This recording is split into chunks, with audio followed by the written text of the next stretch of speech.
हर हर महादेव, श्री शिवाय नमस्तुभ्यम। दोस्तों, महाकाल आप सभी पर अपनी कृपा बनाए रखेंगे, इसी उम्मीद के साथ आज आपको बताने जा रहे हैं दो ऐसे अचूक उपाय जो आपको करना है गुप्त नवरात्रि में। जी हाँ, आप सभी जानते हैं गुप्त नवरात्रि शुरू हो चुकी है और मेरे भाई बहनों, मेरी माताओं, अगर आपके जीवन में कोई भी समस्या है, अगर आपके जीवन में कोई ऐसी मनोकामना है जो पूरी नहीं हो रही है, बहुत प्रयास के बाद भी पूरी नहीं हो रही है, तो आज का ये उपाय ज़रूर सुनिएगा और ज़रूर करिएगा। आपके जीवन में एक अलग ही बदलाव आपको नजर आएगा। दोस्तों, पंडित जी ने अपनी कथाओं में कई बार ऐसे उपाय बताए हैं जो यदि आप कर लेते हैं तो आपके जीवन को आप सफल बना सकते हैं। उन्हीं उपायों में से कुछ उपाय बहुत अच्छे से समझकर बहुत सरल भाषा में आपके लिए हम इस चैनल पर लेकर आते हैं। आज मैं आपको बताने जा रही हूँ गुप्त नवरात्रि का उपाय। मेरी माताएं, मेरी बहनें, मेरी वो सभी सखियाँ जो अपने घर को खुशहाल देखना चाहती हैं, पति पत्नी के संबंध को मधुर बनाना चाहती हैं, संतान का सुख चाहती हैं, संतान की भलाई चाहती हैं, या फिर घर में अगर धन लक्ष्मी का वास नहीं होता है, माता लक्ष्मी आपके ऊपर प्रसन्न नहीं हो रही हैं, तो दोस्तों इस उपाय को करके देखिएगा। आप यकीन नहीं करेंगे कितना बड़ा लाभ आपको मिलेगा, कितना ज़्यादा लाभ इस उपाय का आपको मिलने वाला है। जी हाँ दोस्तों, अभी जो गुप्त नवरात्रि शुरू हो चुकी है, तो सोमवार के दिन गुप्त नवरात्रि में जो सोमवार पड़ता है उस दिन आपको ये उपाय अवश्य करना है। इससे आपको महादेव की भी कृपा मिलेगी, साथ ही माँ शक्ति की भी कृपा आपको यहाँ पर मिलने वाली है। दोस्तों, आसान सा उपाय है, घर में ही करना है, कहीं नहीं जाना है आपको। बहुत ही आसान उपाय हम आपको यहाँ पर बताने जा रहे हैं।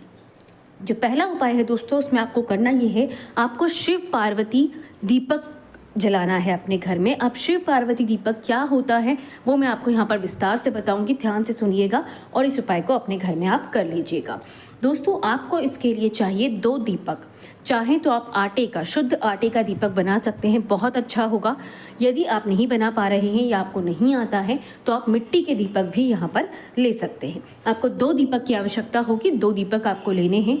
साथ में आपको बनानी है 2 बाती, ठीक है। एक बाती आपको लंबी बनानी है, क्योंकि एक दिया हम लंबी बाती का दिया बनाएंगे जो कि हम देवी माँ के चरणों में जलाएंगे। दूसरा जो दीपक रहेगा दोस्तों, वो गोल बाती का बनेगा जो हमें महादेव के सामने जलाना है। तो इसके लिए जब भी हम किसी देवता की पूजा करते हैं, किसी देवता का स्मरण करते हैं, किसी देवता के लिए हम दीप प्रज्वलित करते हैं, तो हमें गोल बाती का दीपक लेना होता है। तो आपको यही करना है। 2 सुबह के टाइम पर भी कर सकते हैं, आप चाहें तो प्रदोष काल में भी कर सकते हैं। आपको स्नान आदि करके स्वच्छ होना है, स्वच्छ कपड़े पहनना है। उसके बाद में जैसी पूजा अर्चना आप करते हैं प्रतिदिन, वैसी आप पूजा अर्चना कर सकते हैं। उसके बाद आपको यहाँ पर 2 दीपक प्रज्वलित करने हैं, शिव जी के सामने और माता रानी के सामने। अब आपके घर के मंदिर में जो भी माता जी की फ़ोटो है, तस्वीर है, ज़रूरी नहीं है कि आपको कोई स्पेसिफिक माता जी की तस्वीर चाहिए, जो भी माता जी हैं, क्योंकि सभी माताओं का एक ही रूप है माँ शक्ति। शक्ति माँ हर माता के अंदर विराजमान है। दोस्तों, आपके घर में जो भी तस्वीर है माता रानी की, वो आपको उसी के सामने आपको ये पूजा अर्चना करनी है। आपको करना यह है दोस्तों कि दीपक में आपको घी का दीपक जलाना है। याद रखिएगा, इसमें आपको तेल का इस्तेमाल नहीं करना है, कोशिश कीजिएगा घी का इस्तेमाल कीजिए, शुद्ध गाय का घी हो तो बहुत अच्छी बात है। आपको घी का दीपक जलाना है माता रानी के सामने। लंबी बाती का दीपक लीजिएगा और उसके नीचे, दीपक के नीचे आपको कुछ दाने चावल के रखना है, क्योंकि दीपक को हम कभी भी कोरा नहीं रखते हैं। दीपक के नीचे आपको कुछ दाने चावल के रखने हैं। उसके बाद आपको दीपक को प्रज्वलित करना है, माता रानी का स्मरण करना है। माता रानी के किसी भी मंत्र का आप जाप कर सकते हो, या जय माता दी, जय माता दी का भी जाप आप कर सकते हो। मन में आपको माता रानी से ये प्रार्थना करनी है कि हे माँ, मेरा ये घर है, मेरा परिवार है, इसमें खुशहाली लाइए, इसमें धन संपदा लाई है। और यदि कोई आपके जीवन में कोई आपकी अपनी परेशानी है, कोई आपकी अपनी समस्या है, या कोई ऐसी मनोकामना है जो पूरी नहीं हो रही है, तो माँ के सामने उसे आपको बताना है, उन्हें बोलना है और उनका स्मरण करना है। उनसे कहिए कि आपको ये मेरी मनोकामना पूर्ण करनी है, ऐसा निवेदन आपको माता रानी से करना है और दीपक को आपको प्रज्वलित कर देना है। दीपक प्रज्वलित करने के बाद उसमें कुछ दाने आपको चावल के दीपक के अंदर डालने हैं। ऐसा करने से माँ लक्ष्मी की कृपा आपके परिवार पर होगी और आपके घर में कभी भी धन संपदा की कमी नहीं होगी। धन आने के जो योग हैं वो बनते चले जाएंगे, नए स्रोत आपके सामने खुलते चले जाएंगे। तो ये आपको करना है दोस्तों। पहला दीपक जो माता पार्वती के नाम से आपको जलाना है वो आप जलाएंगे अपने ही घर के मंदिर में, किसी भी माता जी के फोटो के सामने, माँ पार्वती को स्मरण करते हुए, माता पार्वती को याद करते हुए, उनका नाम लेते हुए, उनसे प्रार्थना करते हुए आपको ये दीपक जलाना है। इसके बाद जो दूसरा दीपक आप जलाओगे दोस्तों, वो रहेगा आपका शिव जी के लिए। शिव जी का जो दीपक रहेगा दोस्तों, आपके घर में जो भी शिवलिंग हो, यदि आपके घर में शिवलिंग नहीं है तो शिव जी की जो फोटो हो उसके सामने भी ये आप उपाय कर सकते हो। शिव जी के फोटो के सामने आपको घी का दीपक जलाना है, गोल बाती का दीपक जलाना है, लेकिन ध्यान रखिएगा इसमें आपको चावल का इस्तेमाल नहीं करना है। चावल का इस्तेमाल केवल हम माता जी के लिए करेंगे। इस दीपक के नीचे आपको काली तिल डालनी है, ठीक है। कुछ दाने काली तिल के आप इस दीपक के नीचे रखिएगा और फिर आप शिव जी का स्मरण कीजिएगा, श्री शिवाय नमस्तुभ्यम का जाप कीजिएगा, या फिर ओम नमः शिवाय का जाप करते हुए आपको इस दीपक को प्रज्वलित करना है। प्रज्वलित करने के बाद आपकी जो भी मनोकामना है, समस्या है, जिसका निदान आप महादेव से चाहते हैं, वो बोलते हुए महादेव से प्रार्थना करते हुए कि इस समस्या को आप दूर करेंगे, मेरी इस मनोकामना को आप पूर्ण करेंगे, आपको काले तिल के कुछ दाने दिए के अंदर डाल देने हैं। ऐसा करके थोड़ी देर मंदिर के सामने बैठिए, माता रानी को, शिव जी को याद कीजिए, उनका स्मरण कीजिए, उनका धन्यवाद कीजिए। जब भी आप पूजा अर्चना करते हैं दोस्तों, प्रभु का धन्यवाद अवश्य कीजिए कि उन्होंने आपको उनकी भक्ति करने का मौका दिया, उनकी पूजा अर्चना करने का सौभाग्य आपको मिला। ये करने के बाद दोस्तों आपको वहाँ पर हाथ जोड़ना है और आपका उपाय यहाँ पर पूरा हो जाता है। यकीन मानिए दोस्तों, गुप्त नवरात्रि में यदि आप ये शिव पार्वती दीपक अपने घर में प्रज्वलित करते हैं, सोमवार के दिन करते हैं, तो आपकी मनोकामना अवश्य पूर्ण होती है। माता रानी के साथ साथ महादेव की असीम कृपा आपको यहाँ पर मिलती है। अब हम बात करेंगे दोस्तों हमारी इस आज के दूसरे उपाय की। ये उपाय भी आपको सोमवार के दिन करना है। बहुत ही अचूक उपाय है, पंडित जी ने अपनी कथाओं में कई बार इस उपाय को बताया है। इस उपाय को आपको सोमवार के दिन अवश्य करना होता है। यदि आप ये उपाय कर लेते हैं तो आपके जीवन की बहुत सारी समस्याएं हैं जिन्हें आप दूर कर पाते हैं। भाव अपना सच्चा रखिएगा दोस्तों, भक्ति अपनी सच्ची रखिएगा, मन में ये विश्वास रखिएगा कि जो उपाय आप कर रहे हैं इससे महादेव आपको फल अवश्य देंगे और आपकी मनोकामना पूर्ण होगी। विश्वास का होना बहुत ज़रूरी है दोस्तों। मन में किसी भी तरह का संदेह आपको नहीं लाना है, आपको महादेव पर पूरा विश्वास रखना है कि वो हैं तो सब कुछ संभव है, ठीक है। ये मान लीजिए। और आपको करना है दूसरा उपाय। दूसरे उपाय के लिए आपको लेना है 108 चावल के दाने।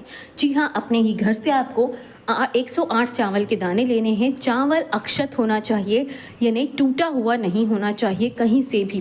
तो एक एक दाना श्री महादेव को याद करते हुए, महादेव का स्मरण करते हुए अच्छे से जांच परख कर निकालिएगा। 108 दाने आपको निकालने हैं जो कि टूटे हुए नहीं होंगे, पूरे आखे दाने होने चाहिए।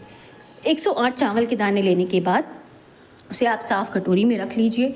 आज के दिन, सोमवार के दिन सुबह काल में भी कर सकते हैं या फिर आप शाम को प्रदोष काल में भी ये उपाय कर सकते हैं। उपाय में आपको करना ये है, जैसी पूजा अर्चना आप करते हैं, नज़दीक के जिस भी शिवालय में, मंदिर में आप जाकर शिव जी को जल अर्पित करते हैं, उसी मंदिर में जाना है आपको। साथ में आपको लेकर जाना है 108 चावल के दाने, और यदि आप जल चढ़ाने जा रहे हैं तो जल का लोटा ले लीजिए साथ में। मंदिर जाना है, मंदिर जाकर आपको शिव जी की जैसी पूजा अर्चना आप करते हैं कर लीजिए, प्रार्थना कर लीजिए, भगवान को जल वगैरह अर्पित करते हैं, जल अर्पित कर दीजिए। वहाँ पर आपको अपने 108 चावल के दाने कटोरी में रखने हैं। शिवलिंग के पास बैठ जाइए थोड़ी देर तक, ठीक है। जितनी देर संभव हो आपसे उतनी देर आप श्री शिवाय नमस्तुभ्यम या फिर ओम नमः शिवाय का जाप कीजिए। मन ही मन महादेव को याद कीजिए, उनका धन्यवाद कीजिए। इस मंत्र का जाप कीजिए कम से कम 51 बार, 21 बार, 108 बार, जितनी आपकी क्षमता हो दोस्तों करिएगा ज़रूर। यदि गिनना नहीं चाहते हैं तो जितना देर मन करे उतनी देर महादेव को सच्ची भक्ति से याद कर लीजिए, सच्चे मन से याद कर लीजिए। उसके बाद आपको शिवलिंग के पास जाना है। 108 चावल के दाने जो आपके पास हैं, पहले अपनी मनोकामना, अपनी जो भी इच्छा है, ठीक है, वो महादेव को बता दीजिए, उनसे निवेदन कर लीजिए कि महादेव आपकी ही कृपा है और मेरी ये मनोकामना पूर्ण हो। ऐसा कहने के बाद 108 चावल के दाने संभव हो तो एक एक करके आपको शिवलिंग के ऊपर सीधे हाथ से चढ़ाने हैं। श्री शिवाय नमस्तुभ्यम का जाप करना है या फिर ओम नमः शिवाय का जाप करना। ऐसे करते करते 108 दाने आपको शिवलिंग पर श्री शिवाय नमस्तुभ्यम या ओम नमः शिवाय का जाप करते हुए चढ़ा देना है। उनका हाथ जोड़ना है, उनसे माफ़ी मांगनी है किसी भी भूल चूक की। धन्यवाद करना है महादेव से कि उन्होंने आपको आपकी भक्ति करने का मौका दिया। और दोस्तों अपनी मनोकामना महादेव को कहकर आपको आ जाना है।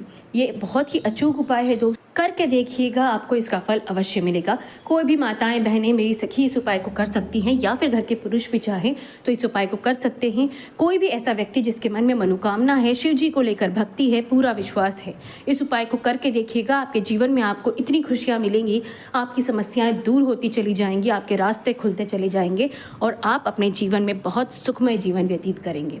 दोस्तों, महादेव की भक्ति वैसे भी जो व्यक्ति कर लेता है उसके जीवन में सुख ही सुख आता है। दुख आता भी है तो उसको फर्क नहीं पड़ता, क्योंकि उसको महादेव पर भरोसा होता है। यदि आप भी महादेव के भक्त हैं हमारी तरह तो कमेंट में हर हर महादेव अवश्य लिखिएगा। साथ ही दोस्तों, वीडियो को शेयर जरूर करना अपने सभी व्हाट्सएप ग्रुप पर, चैनल को सब्सक्राइब अवश्य कर लेना। इस तरह के छोटे छोटे और अचूक उपाय जो आपके जीवन को सरल और सुखमय बना सकते हैं, जो हमारे पुराणों में दिए गए हैं, जो पंडित जी अपनी कथाओं में बताते हैं, वो हम इस चैनल पर आपके लिए बहुत ही सरल भाषा में लेकर आते हैं। दोस्तों, अपना स्नेह बनाए रखिएगा, चैनल को सब्सक्राइब कीजिएगा। हर हर महादेव, हर हर महादेव। श्री शिवाय नमस्तुभ्यम।